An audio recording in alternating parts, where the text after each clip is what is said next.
Então, sextou, boa tarde. Vamos aí para a nossa aula de matemática no livro, na página 70 até 76. Vamos lá? Indique as teclas da calculadora que você deve apresentar para que apareça no visor o número 21, 39, 83. Aí você vai lendo e vai colocando aí quais as teclas que você deve apertar. Veja o número no visor da calculadora, que está aí no número 5. Calcula e complete. 69, aí vai estar assim, ó. A casinha da dezena e a casinha da unidade. 69, aí tem que colocar assim, ó. Quem tá na casa da unidade e quem tá na casa. Se tiver dúvida, é só botar o D nessa regra, da esquerda para a direita, ok? Porque o 1 vai estar sempre na direita e o D sempre na esquerda. Então, vamos lá. 69, 78, quem vai estar na casa? Depois, você vai escrever aí por extenso para mim. 78, igual tá o exemplo aí, ok? Aí depois, vamos lá. Qual é a chance? Os saquinhos a balas de morango e de limão. Sem olhar, Daniel vai tirar uma bala de um dos saquinhos. Qual desses saquinhos ele deve escolher para ter mais chance de tirar a bala de morango? E por quê? Você vai olhar aí qual o saquinho, se é o amarelo ou o azul, para poder tirar a bala de morango. A bala de morango é o papelzinho vermelho e a bala de limão é o papelzinho verde. Aí você vai escrever aí. No 71. Só para lembrar. Qual é o mês do aniversário de cada criança? O mês do meu aniversário é de 31 dias. É um mês do primeiro semestre. Então, quais são os meses do primeiro semestre? Então, vamos contar quais são os meses do primeiro semestre? Semestre tem que ter 6 meses. Então, vamos lá? Janeiro, fevereiro, março, abril, maio, junho, ó, então tem que, desses 6 meses, tem que ter 31 dias. Qual é? Que tem um mês do primeiro semestre. Eu também faço aniversário no primeiro semestre. O mês. Aí, então, você vai responder aí quais são os meses que tem 31 dias, que pode ser o aniversário desse menininho aí. Aí, depois vem a menininha falando. Eu também faço aniversário no primeiro semestre. E o mês com o menor número de dias. Então, quais são os meses com o menor número de dias? Pega o calendário e olha lá. É o mês que ela faz aniversário. Já o mês do meu aniversário é de 31 dias e é um mês do segundo semestre. Nesse mês, o dia 25 é sempre feriado. Então, qual mês que é sempre o dia 25 é feriado? E tem 31 dias? Vai lá no calendário e olha. Ele já faz aniversário no segundo semestre. Vamos contar quando começa o segundo semestre? Julho, agosto, setembro, outubro, novembro, dezembro. Então, coloca lá. Escreva por extenso a quantidade formada por 7 notas de R$10 e 2 moedas de R$1. Vai ficar como? Qual o menor número de moedas de R$1 e as de notas de R$10 necessários para somar? R$44. Aí você vai fazer. Quantas notas de R$10 você vai precisar? Quantas moedas de R$1 você vai precisar? R$90. Quantas moedas de 10? Quantas notas de 10 você vai precisar? Conte os grupos de 10 unidades e as unidades soltas e complete. 4. Aí você vai contar aqui, ó. Cada lápis, cada amarradinho, tem uma dezena. Então, você vai contar e vai colocar aí. E depois escrever por extenso o número. Antigo sistema de numeração, contando de 5 em 5 como os maias. O povo maia viveu na América Central. Entre os seus grandes feitos está a construção da pirâmide fantástica, localizado de 2 cidades maias. Esse povo desenvolveu um sistema de numeração próprio. Veja como representam alguns números. Observe que cada tracinho representava 5. Configure, por exemplo, a representação de 10 e dos 15 no sistema. Aí tá aí, ó. Escreva os números a seguir usando os símbolos maia. Então, ó, 7, tá aí, ó. O 7 vai ser como? Um tracinho e duas bolinhas. O 14 vai ser como? Se o 13 tem duas barrinhas e três bolinhas, o 14 vai ser como? Duas barrinhas com... Vai lá fazendo. E assim sucessivamente. O 8, 16, porque o 15 são três barrinhas, porque cada barrinha vale 5. Aí o 16 corresponde a quantas bolinhas? Para fazer, que vai ser 15 mais 1.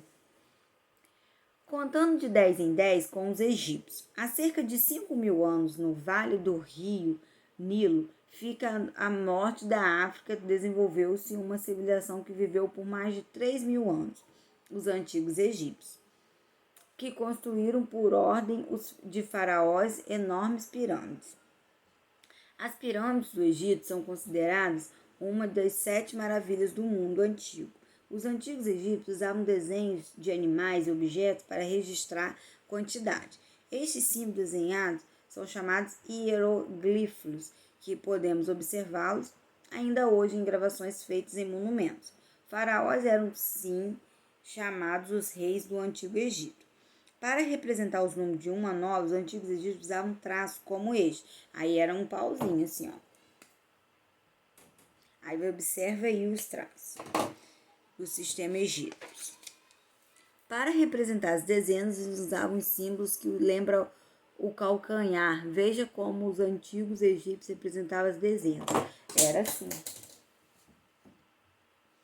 Ó, fazia uma ondinha, tipo uma ondinha do camelo, uma corvinha do camelo. Escreva alguns números até 99 usando os símbolos egípcios. Aí vocês fiquem aí a critério. Contando com os romanos.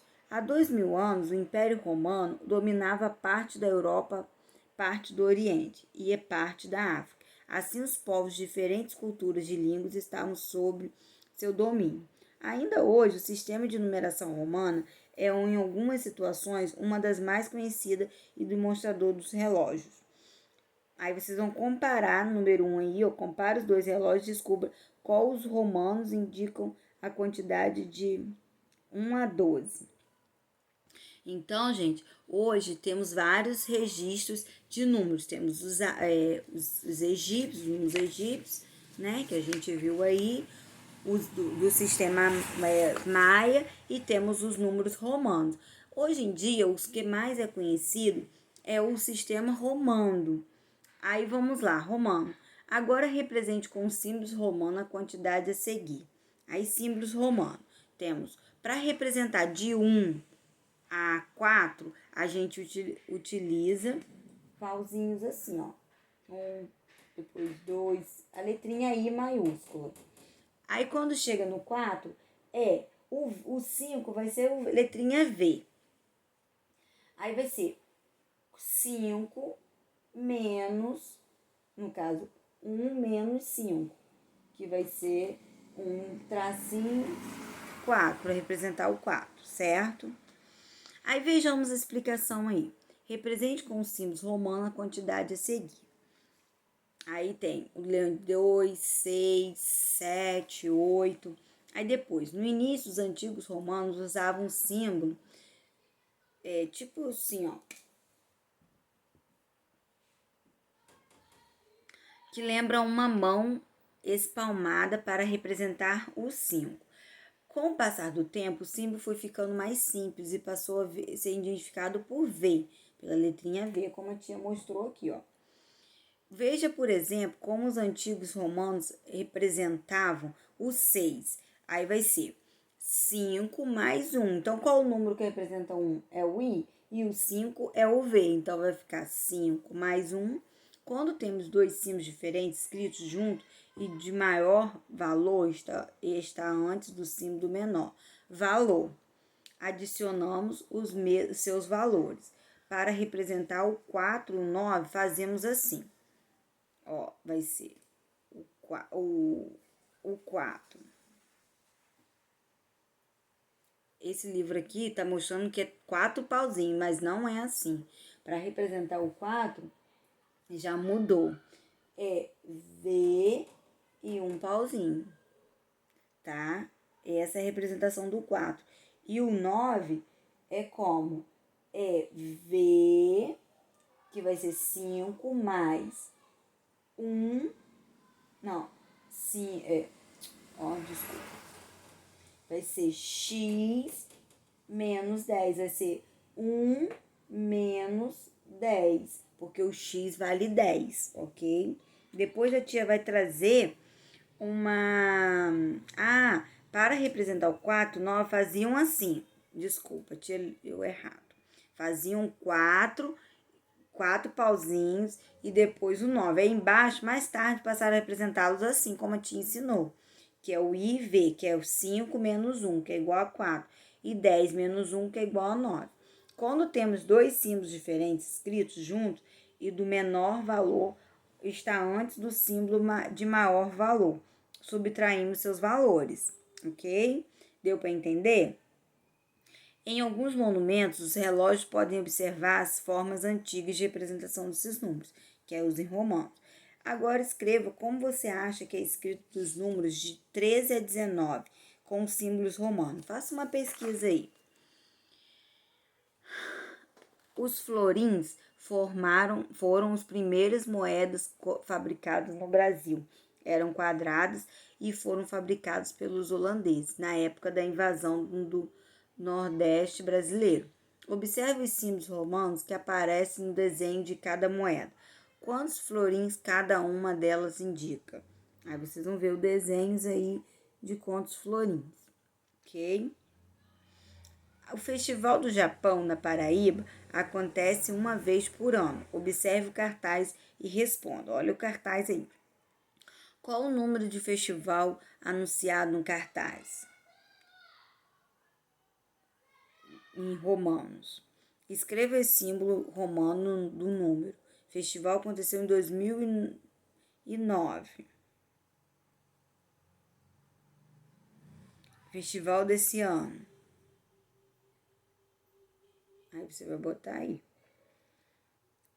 Fique sabendo, o Brasil é o país onde vive o maior número de japoneses fora do Japão. Oficialmente, os primeiros imigrantes japoneses chegaram no Brasil em 18 de junho de 1908 e vieram para cá trabalhar nas lavouras de café.